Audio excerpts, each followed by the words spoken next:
demonstrate the environment that I built here for Rancher-Gitlab CI and Docker pipeline. Basically, we're going to demonstrate Rancher, which is an orchestration framework for managing containers in production.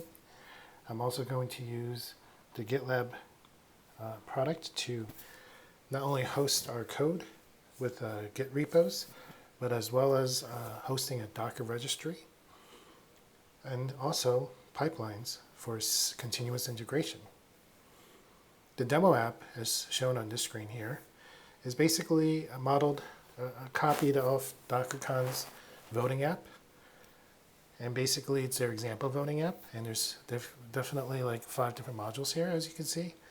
A Python web application for users to submit their votes, a Redis cache, a .NET worker which pulls those values from the cache and populates it into a Postgres database, and then finally another Node.js app which pulls the results from the Postgres database and shows it on a web page. The Rancher environment has multiple environments. There's dev, integration, where all the changes submitted by developers and committed will have all their changes with integration testing done so that people can be assured that there's no regressions or integration failures. And then of course you have production and staging, which is a mirror of production. You'll see here Postgres, Redis, vote demo result, vote demo vote, and vote demo worker, which represents all the aspects of our application. So here is basically the entire application, and a developer can just run locally on their laptop via Docker Compose. Docker Compose allows them to start up multiple containers that are able to talk to each other without much deep knowledge of Docker itself. Here you'll see all the 5 services listed with their parameters, and basically to start up the environment they just run the command docker compose up -d, which means to start in detached mode.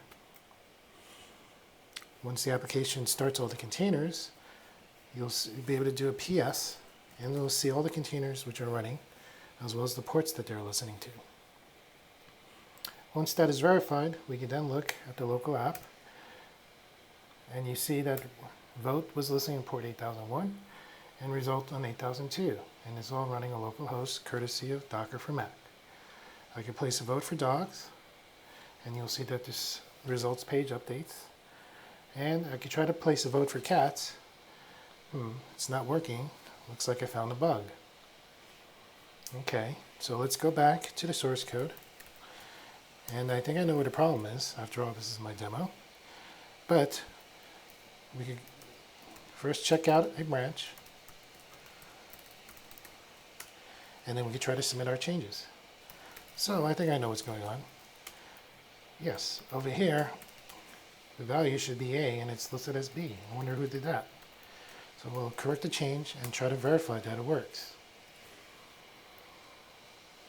Now we reload our app over here, and we should now be able to vote for dogs as well as for cats. That's great. I still kind of jumped the gun. I also would like to verify that this exists in development and production. As you can see, I can vote for dogs, but again, I can't vote for cats here. So we know that this is an existing bug, and we're going to submit a change to fix it. So now that we know that we have confidently fixed this issue, we could then submit a commit in Git and then initiate this whole CI continuous integration process. So let's see here, we restore democracy, and we push our branch to the Git repo. Now if we go to the project page and then their pipelines, you should see that the commit has started a process for the CI, or continuous integration. So the tests have already run. The build for the Docker image has completed successfully, as well as other steps for tests, as well as running the container. And then now it's in the deploy phase. And basically, right now, you'll see that it's doing the upgrade step within Rancher. And you'll see over here that it's actually upgrading the service within Rancher. It should complete in a few seconds. And once it completes, it'll finish the upgrade, which is another additional step for Rancher. And then you'll see here that the build is successful.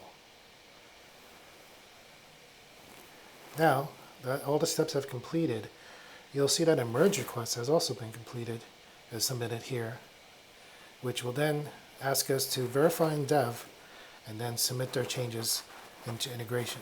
So we could come here, and this should be the updated environment, which you can tell by the image here. And then we could vote for dogs, and we could vote for cats. So I'm taking a shortcut. I'm not going to show the results page, but basically it's a verification there. Now that we know that it works in dev, we can then submit this to the integration environment. Simply clicking here, accept merge request, will automatically start a new pipeline build.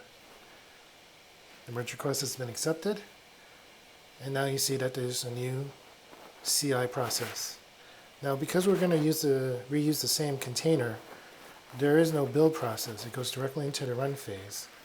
And now, after it's passed its test, it's going to go into the deploy phase, which is going to the integration environment. So now, we could go to integration, and we can take a look. And once it loads, you'll see that now it's upgrading the service and integration. And once that is completed, you'll see that the new image, which is listed over here, basically it's a version number, the number of commits, and then the hash of the commit to just identify which one. And now it's completed. All the builds should be completed.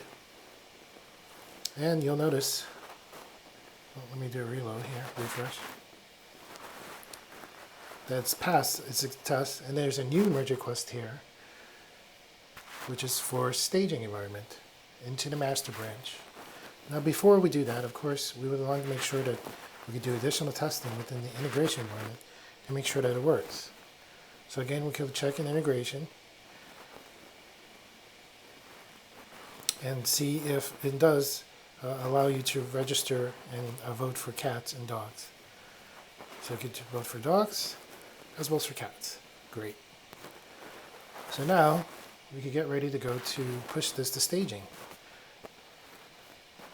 And of course, we just accept the merge request here, which will initiate a new build process again within the pipeline for the staging environment. You'll see that a new kickoff is done. And again, we don't do the build, so that's why there's 5 steps here and only 4 for each of these environments, because we want to use the same Docker container in all our environments. And again, it's running the deploy. And again, it's going to do the upgrade here.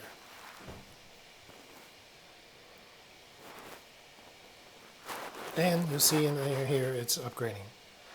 So once this completes, we can then see that it will pass, and then you'll have a manual process here to upgrade to production.